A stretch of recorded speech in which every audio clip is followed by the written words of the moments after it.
NEET ചോദ്യപേപ്പർ ചോർച്ചയിൽ national testing ഏജൻസിയോട് ചോദ്യങ്ങളുമായി സുപ്രീംകോടതി. എന്തുകൊണ്ട് വീഴ്ചകൾ സംഭവിക്കുന്നുവെന്ന് സുപ്രീംകോടതി ചോദിച്ചു.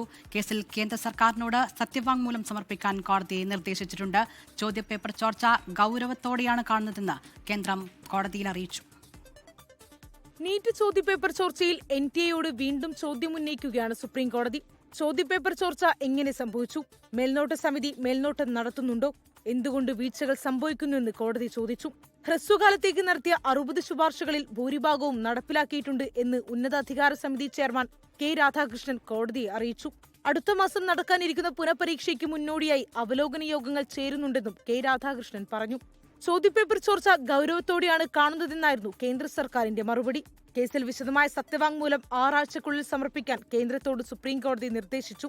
UPSC അടക്കം കുറ്റമറ്റ രീതിയിൽ പരീക്ഷ നടത്തുന്ന സ്ഥാപനങ്ങളിൽ നിന്ന് NTA പാഠങ്ങൾ ഉൾക്കൊള്ളണം എന്നും കോടതി വാക്കാൽ പറഞ്ഞു. അതിനിടെ നീറ്റ് പുനഃപരീക്ഷയുമായി ബന്ധപ്പെട്ട് പരീക്ഷാർത്ഥികൾക്ക് സൗജന്യ യാത്ര ഡൽഹി സർക്കാർ പ്രഖ്യാപിച്ചു. എല്ലാ DTC ബസ്സുകളിലും സൗജന്യ യാത്ര അനുവദിക്കും. സൗജന്യ യാത്രയ്ക്കായി പരീക്ഷയുടെ അഡ്മിറ്റ് കാർഡ് കാണിച്ചാൽ മതിയെന്നും മുഖ്യമന്ത്രി രേഖ ഗുപ്ത അറിയിച്ചു. 24 ഡൽഹി.